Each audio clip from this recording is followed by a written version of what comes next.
Assalamualaikum warahmatullahi wabarakatuh. Assalamualaikum warahmatullahi wabarakatuh. Assalamualaikum warahmatullahi wabarakatuh. Salam kader Madrasah Muallimin Muhammadiyah Yogyakarta. Para siswa sekalian, apa kabar kalian pagi hari ini? Mudah-mudahan sudah berada di hadapan laptop kalian atau di HP kalian. Kita ketemu lagi setelah 3 kali pertemuan, ini pertemuan yang keempat ya. Mari kita awali belajar kita pada hari ini dengan membaca basmalah. Bismillahirrahmanirrahim. Para siswa sekalian, topik pembelajaran hari ini adalah tentang dinamika pemerintahan dinasti Umayyah. Yang ini nanti akan kita lakukan, kita bahas banyak 3 kali. Dan tujuan dari pembelajaran ini adalah pertama, diharapkan kalian nanti bisa menjelaskan dinamika pemerintahan Khalifah Muawiyah bin Abi Sufyan. Lalu yang kedua, bisa menerangkan dinamika pemerintahan Khalifah Yazid bin Muawiyah. Dan yang ketiga adalah menjelaskan dinamika pemerintahan dari Khalifah Abdul Malik bin Marwan. Mari kita lihat materinya secara ringkas, nanti penjelasannya lebih lanjut, nanti bisa dilihat di buku. Ya, kita lihat pada masa permulaan, jadi nanti ada masa kejayaan, kemudian masa keruntuhan, dan kemudian ada pembahasan tentang Khalifah Umayyah di dinasti Umayyah di Andalusia. Nah, pada masa permulaan untuk pertemuan kali ini, kita membahas 3 khalifah yang terkenal di masa-masa awal ini. Yang pertama tentu saja adalah Khalifah Muawiyah bin Abi Sufyan yang kita kenal sebagai pendiri daulah atau dinasti Umayyah.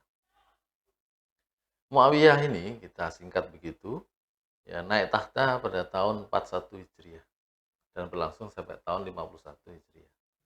Masehi ini adalah tahun 661 sampai 680 Masehi dan berkuasa selama 20 tahun itu untuk hitungan Hijriah atau 19 tahun menurut hitungan Masehi. Muawiyah ini menerapkan sistem pemerintahan monarki absolut, ya, mengganti sistem khilafah yang dilandasi musyawarah dan baiat yang bebas, yang tidak ada paksaan. Nah, monarki ini artinya kekuasaan itu turun-temurun ya, dari bapak ke anaknya, begitu terusnya dari bapak anak, ada dikenal dengan nama putra mahkota itu. Oleh karena itu Muawiyah ini dapat dikatakan sebagai pelopor. Dia memelopori tradisi pengangkatan putra mahkota yang belum terjadi pada masa sebelumnya, pada masa Khulafa Rasyidin ya, atau Khulafa Rasyidun, saya sering menyebut begitu, tidak Khulafa Rasyidin ya, karena itu salah dalam bahasa tinjauan dari bahasa Arab, salah. Jadi saya menyebutnya Khulafa Rasyidun. Nah, yaitu siapa putra mahkotanya yang diangkat adalah Yazid bin Muawiyah. Kita tahu zaman Nabi tidak ada itu putra mahkota. Begitu juga zaman Khulafa Rasyidun. Nah, ternyata pengangkatan putra mahkota ini atas usulan sahabat Al-Mughirah bin Syu'bah. Ya, tentu saja inspirasinya adalah apa yang terjadi di Kekaisaran Romawi ya, Bizantium. Ya, mungkin dari perkenalan ya, interaksi di antara mereka, pembacaan-pembacaan terhadap sejarah ya, dari kekaisaran yang ada di sekitarnya itu tampaknya menarik untuk melihat perlunya tradisi baru dengan pengangkatan putra mahkota, dan itu diterima oleh pemikiran itu oleh Muawiyah. Lalu prinsip-prinsip yang diterapkan oleh Muawiyah dalam menjalankan kebijakan politiknya apa? Yang pertama, Muawiyah memperlakukan dengan sebaik-baiknya para tokoh senior, para sahabat-sahabat Nabi yang masih hidup, ya, beserta anak-anak mereka, terutama Bani Hashim. Ingat, Muawiyah ini berasal dari Bani Umayyah. Ya. Jadi tampaknya Muawiyah masih apa ya, menyantuni perasaan dari Bani Hashim. Karena sekarang yang berkuasa adalah Bani Umayyah. Alasannya apa? Karena di antara Bani Hashim ada tokoh-tokoh yang sesungguhnya lebih utama dan lebih pantas daripada Muawiyah untuk menjadi khalifah. Jadi tahu dirilah Muawiyah, tapi bukan menyerahkan kekuasaannya tuh Pak, kemudian memperlakukan mereka dengan sebaik-baiknya. Kemudian yang kedua, ya, Muawiyah melakukan pengokohan, memperkokoh keamanan seluruh wilayah kekuasaannya. Dan yang ketiga, Muawiyah mengawasi langsung segala urusan negaranya dan mengetahui semua persoalan yang besar maupun yang kecil. Nah, kemudian berikutnya Muawiyah pada akhirnya mewariskan negara yang kuat, yang disegani oleh kawan dan ditakuti oleh lawan. Kepada siapa? Kepada khalifah penggantinya yang tadinya menjadi putra mahkota, yaitu Yazid bin Muawiyah. Kemudian kita beralih pada khalifah yang kedua, yaitu kebetulan saja hierarkinya habis Muawiyah lalu Yazid bin Muawiyah. Yaitu pengangkatan dan pembayatan dirinya sebagai putra mahkota oleh Muawiyah ternyata banyak mendapatkan kritikan dan sorotan tajam dari berbagai pihak, terutama dari orang-orang yang tidak setuju dengan tradisi baru pengangkatan putra mahkota, yang sesungguhnya kekhawatiran ini di masa yang akan datang ya, memang menimbulkan masalah itu. Karena ternyata di masa yang akan datang ada kita lihat khalifah-khalifah itu baik terutama waktu itu dari dinasti Abbasiyah itu mengangkat putra mahkota lebih dari satu dari istri yang berbeda. Nah, itulah yang menjadi sebab lalu mendorong runtuhnya daulah atau dinasti. Kemudian yang kedua, alasan Muawiyah mengangkat putra mahkota adalah untuk menjaga persatuan umat Islam dan mencegah perpecahan.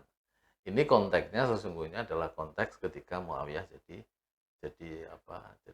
khilafah kan. Pada waktu itu kan memang berasal dari masa sebelumnya ya, ada perang Siffin, lalu konflik antara Ali bin Abi Thalib dengan Muawiyah yang berakhir di meja tahkim dan seterusnya ya, sampai kepada pengangkatan Hasan bin Ali menjadi khalifah ya, lalu kemudian Hasan merasakan tidak mampu ya, dan menyerahkan kekuasaan itu kepada Muawiyah. Nah, itu yang kemudian dikenal dengan nama Amul Jamaah. Kemudian yang ketiga, terdapat 3 sahabat yang menentang ide pengangkatan putra mahkota. Siapa itu? Yaitu Husain bin Ali. Husain bin Ali. Ya, saudaranya Hasan bin Ali, putranya Ali bin Abi Thalib. Lalu Abdullah bin Zubair, ini putranya Zubair bin Awam. Ya. Ini juga banyak meriwayatkan hadis ini. Dan kemudian juga Abdullah bin Umar, putranya Umar bin Khattab. Di kemudian hari, dari 3 orang ini, 1 orang berbalik, ya, mendukung ide adanya putra mahkota itu, yaitu Abdullah bin Umar. Lalu bagaimana kebijakan politik Yazid berdasarkan pada isi surat wasiat Muawiyah?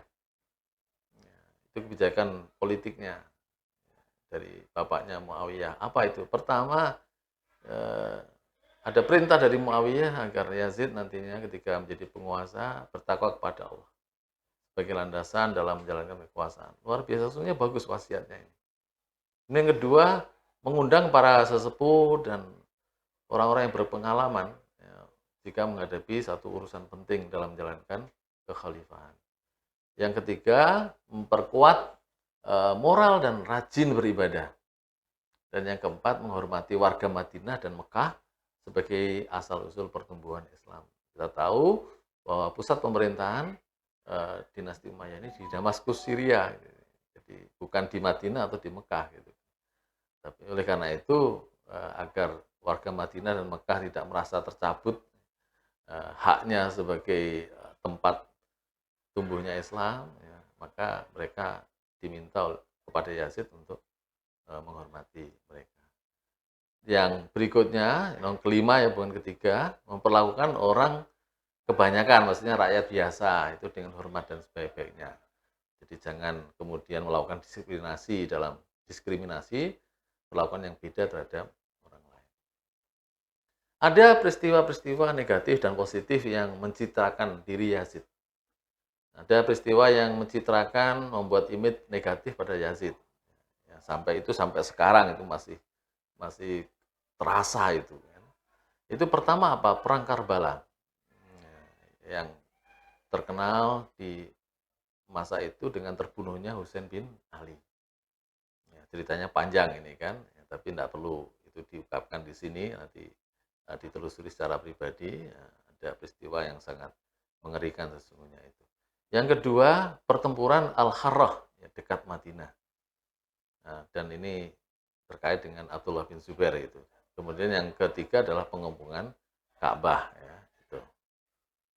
Kemudian yang berikutnya adalah peristiwa yang bersifat positif, yang memberi citra positif kepada Yazid. Apa itu? Yang pertama adalah operasi militer Uqbah bin Nafi di Afrika Utara. Kita tahu bahwa Afrika Utara sudah pernah dirintis untuk masuk ke sana oleh Panglima Amr bin As pada zaman Khalifah Umar bin Khattab. Nah, ini berikutnya adalah Uqbah bin Nafi, dan Uqbah bin Nafi juga pernah menjadi gubernur, ya, kalau tidak salah di wilayah Tunisia. Kemudian yang kedua, operasi militer Salam bin Ziyad di daerah Transoksiana, itu kalau sekarang gampangannya di Asia Tengah. Ya, sampai berhasil menyeberangi sungai Jihun, ya, atau nama lainnya Oxus, atau yang di Arab namanya Amu Darya. Dan yang ketiga adalah melakukan penjagaan kuat di wilayah-wilayah perbatasan dengan Imperium Bizantium. Itu saja itu wilayah-wilayah utara ya, ya di ya Damaskus, di atasnya lagi itu masih ada yang dekat wilayah Bizantium.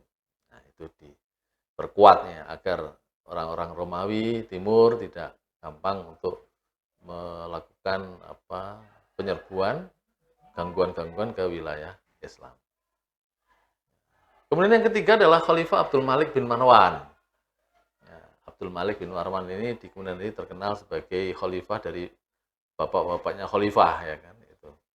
Berkuasa pada tahun 65 Hijriah dan dibaiat pada hari kematian ayahnya Marwan bin Hakam.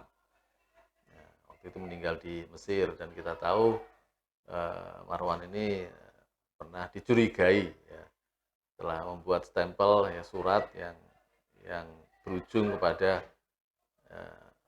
pemberontakan dan akhirnya terbunuhnya Khalifah Utsman bin Affan. Yang kedua, kondisi umat Islam pada waktu